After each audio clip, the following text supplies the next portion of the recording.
Today I'm going to be showing you how to work the open ear hat with the pom-pom on top. And so far I have knit everything that is needed in the round. So this is actually the part that comes around the little face of the dog, and the dog's head kind of peeks out of the hat here, right? So we have the ribbing, and that was, I believe, 6 rows, and then a few more rows of just knitting. And I'm actually done working in the round here at this point. So what I'm going to do now is, now that I'm done with those 9 rows, I'm simply going to remove my stitch marker, set that aside, and I'm going to turn my work. I'm going to purl an entire row. So I'm going to start here where my live yarn is at. I'm going to purl all the way around to this point here, working every stitch, just like this. And I'm working with a really fun tweed yarn today. It has little flecks of color in it that gives the yarn a nice amount of depth and complexity, so it's interesting to look at. It also has a fairly pleasant texture. It's not a drapey yarn. It probably has more spring in it from the wool. Wool is a material that has a lot of springiness to it, so I know this hat will really hold its shape really well. All right, here I am purling my little row. And I'm a continental knitter, but you can just as easily knit this hat in any knitting style. The English style will work just as well.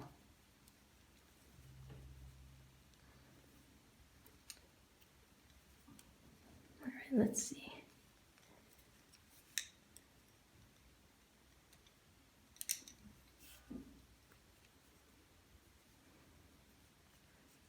Getting closer.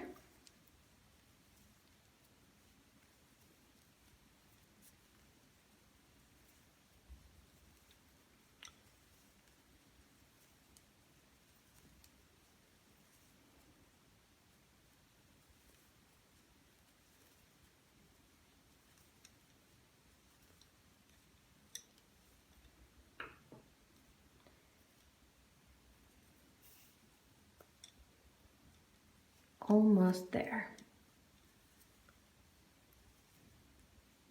All right. And there I have made it all the way around. And look, this is the thread of yarn that dangles from where I started, where I first cast on. So I'm right back where I started. And this gap here has kind of grown a little bit now that I've, not connected here. That row that I just turned my work and purled around is creating a little gap here, which is actually going to be where the neck of the dog will be. So this opening is important. Now, here comes the row that is important to focus and make sure you count all your stitches correctly. And what I'm going to do is I'm going to knit 13 stitches. So here goes. 1, 2, 3, 4, 5, 6, 7, 8, 9, 10, 11, 12, 13. Great. Now I'm going to bind off 6 stitches. So I knit 1, I knit 2, I pull that one over the top, the first stitch over the top of the second one, and that's 1 stitch bound off, so that's 1, 2, 3, 4, 5, 6. Okay. Next, I'm going to knit 9 stitches. 1, 2, 3, 4, 5, 6, 7, 8, 9. And I'm going to bind off 6 more. So there's 1 stitch bound off, 1, 2, 3, 4, 5, 6. And I'm going to knit the last 12. 1, 2, 3, 4, 5, 6, 7, 8, 9, 10, 11, 12. Now I kind of want these stitches to be on 3 knitting needles and they're on 2 right now, so I'll just move these center section stitches onto a separate DPN real quick. I'll just slip those right on till I reach the gap. Now what do I have here now? I have 3 sections that are separate. This section is separated by that gap I created by turning my work and purling. This is the neck of the hat, right? It's going to be this. If it was upright, it would be like this. The face of the dog here, the neck of the dog here. Then I have these where I bound off 6 stitches. This is the top front of the ear hole, and that's the second ear hole there. So I have 3 sections. How do I tell them apart, right? This one here has my loose end, and I know it's my neck also because it looks a little different. These where the stitches are bound off are the ear holes. And the last tell is that there's 10 stitches here in the top section of the hat, and there's 13 here on both of the sides. So if all else fails and you can't tell which section is which, you just count the stitches. All right, so now we need to grow these 3 sections independently before we reconnect them. And how do we do that? Well, I like to avoid creating extra loose ends, especially in this section, which is guaranteed going to create a lot of loose ends. So what I'm going to do is I'm going to turn my work, and starting on a purl row, I'm going to work some rows in stockinette stitch. Let's see, it says here 10 rows exactly. I'm going to work exactly 10 rows. So I'm going to set my little row counter back to 0. And I'm going to work all 13 stitches of row 1 of section 1. And section 1 is the one, you know, if you don't break your yarn, you're already there. So here we go. I'm going to purl a row first, purling all 13 stitches.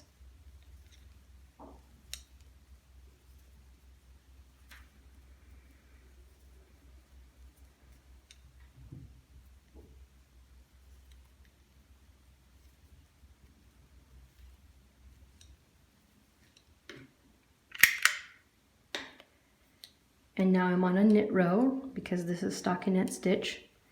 So my second row is a knit row.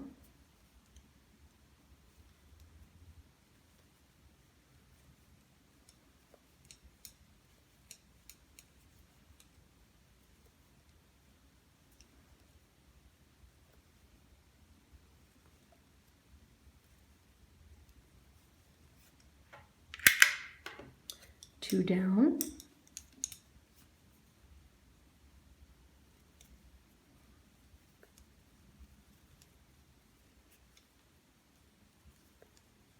Another purl row.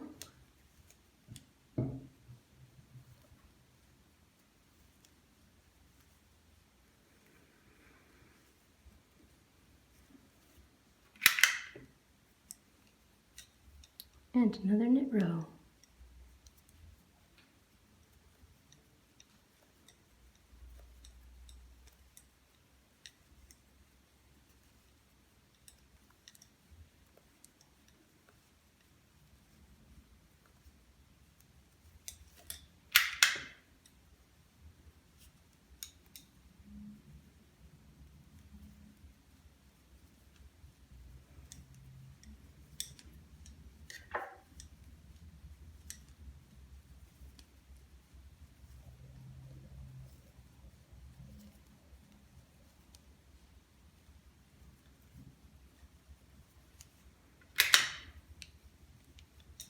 halfway there.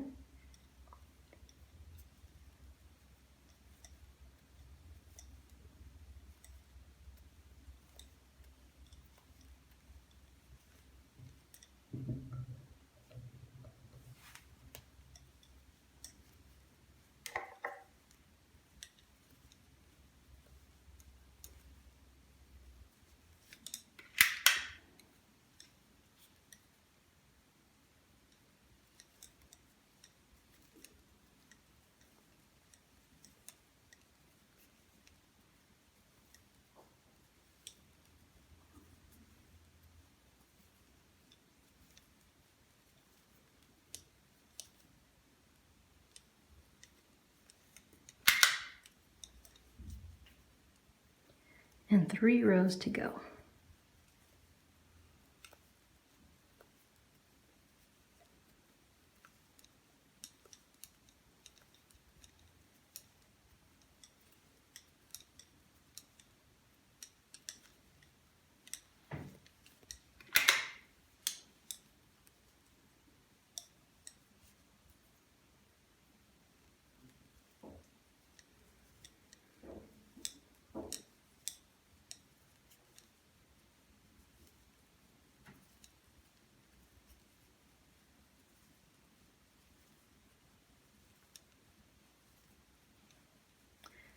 That's row 9. And here's my last row, which is going to be a right side row, a knit row.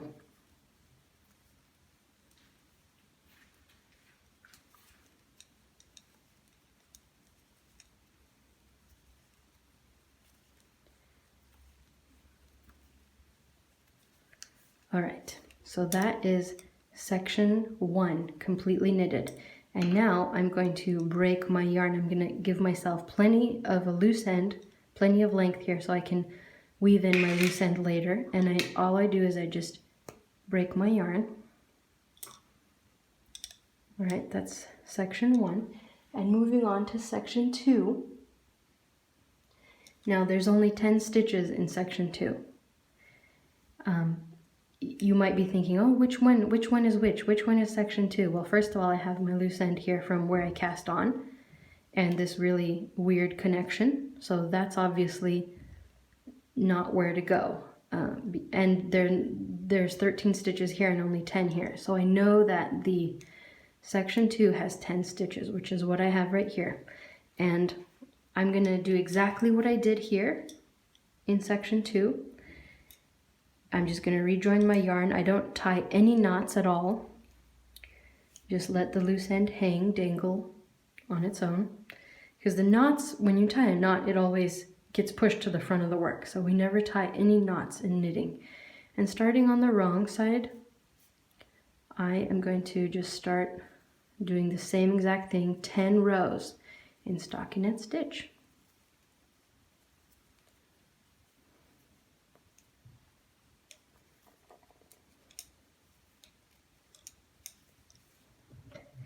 And, well, this row, I didn't count the last row, but I'm just going to keep going here and make it go all the way to 30 because I'll be working 10 rows here, 10 rows here, and 10 rows in section 3. So I just like to leave my counter and go all the way to 30. All right, and my next row is a knit row.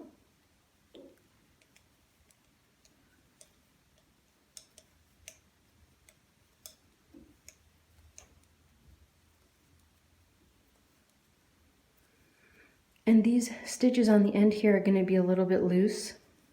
You're welcome to tighten them up a little now, but they're going to come loose no matter what. And you can tighten them later on when you're weaving in your loose ends. Right?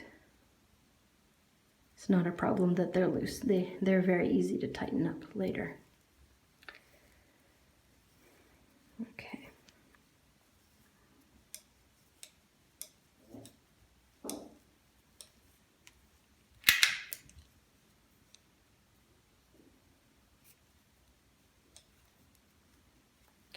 Then if you accidentally lose count, just think that you're knitting you're purling on the wrong side and knitting on the right side, and your right side rows are going to be even because you started with a purl row, right, which is 1 is odd and 2 is even, right? So all of your right side rows are going to be even numbers. So if you lose count, you can kind of find your way back. 'Cause sometimes someone distracts me, I forget to click my little device. But it's pretty easy to figure out.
And the last row is a knit row.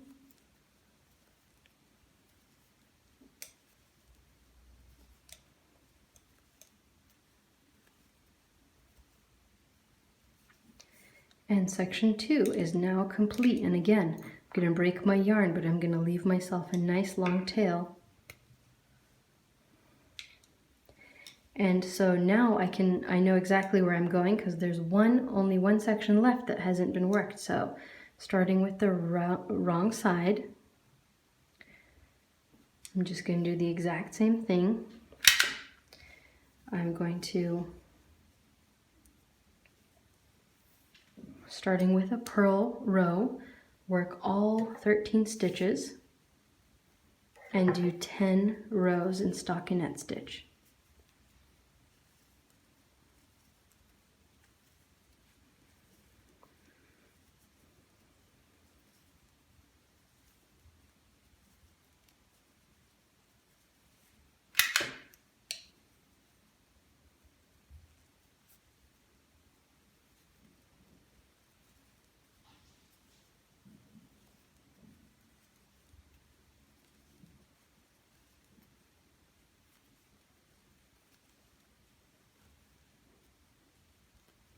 Again, my little stitches here on the end are a little loose, but see how easy they are to tighten up? I'll just do that at the end when I'm finished, when I'm ready to weave in my loose ends.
2 rows left.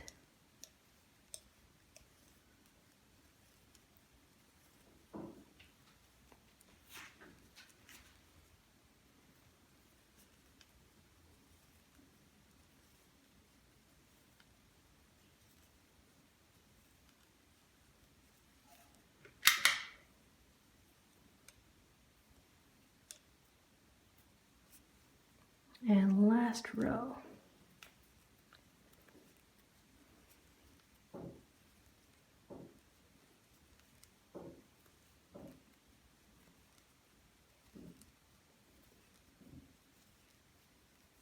All right, that's 30.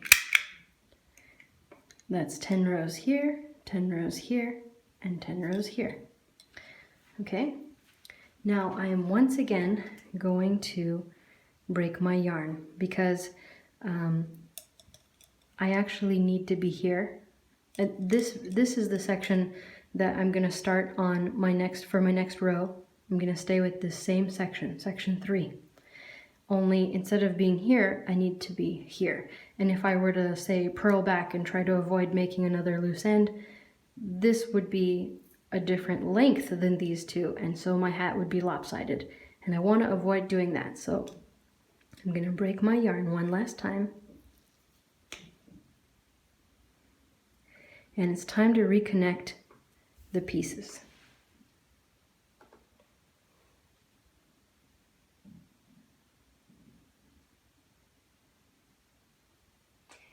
So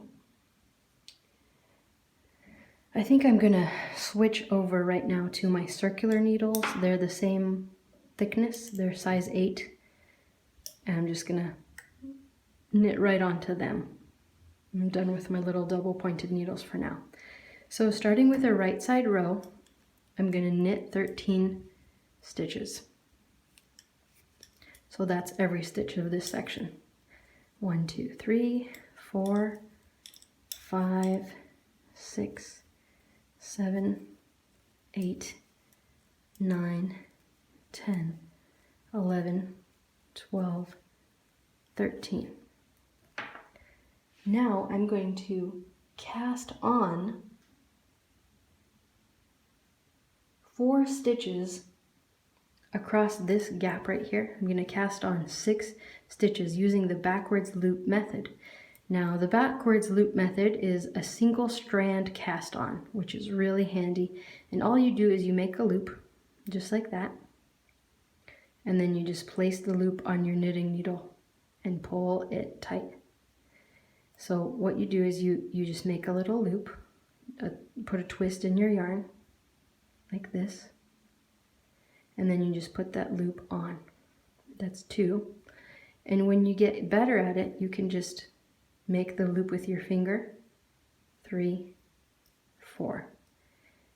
Okay, it gets faster as you get better at the backwards loop method. Then I'm going to knit across the 10 stitches here in the center section. 1, 2, 3, 4, 5, 6, 7, 8, 9, 10. And now I'm going to cast on another 4 with my backwards loop method.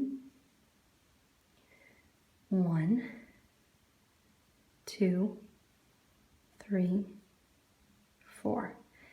And I'm going to reconnect the last section. Make sure you're knitting with the right yarn. You're going to have some loose ends that are going to be tempting to accidentally start knitting with those. Just watch for that. All right, knitting my last 13 stitches.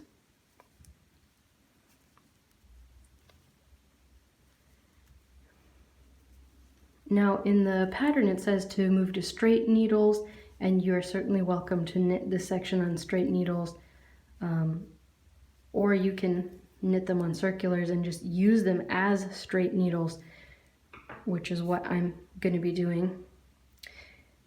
I'm not knitting in the round. I feel like the needle is nice and flexible, and the next step would be to purl across all stitches. So that's what I would do. I'd just turn my work and go ahead and purl and continue with the pattern. All right, so, but check it out. My little hat is shaping up. And so here's the big opening here. This is the neck. And then this is the face right here. And I have the 2 ear holes. And I'll be casting on some stitches here to kind of make this a little bit smaller when it's finished. And then I'll be casting on stitches for the tube that forms the neck, and then making a pom-pom and attaching it on. And that's basically the trickiest part of this hat. And if you have any questions, leave them in the comments below. I'm always happy to help. Thank you for watching.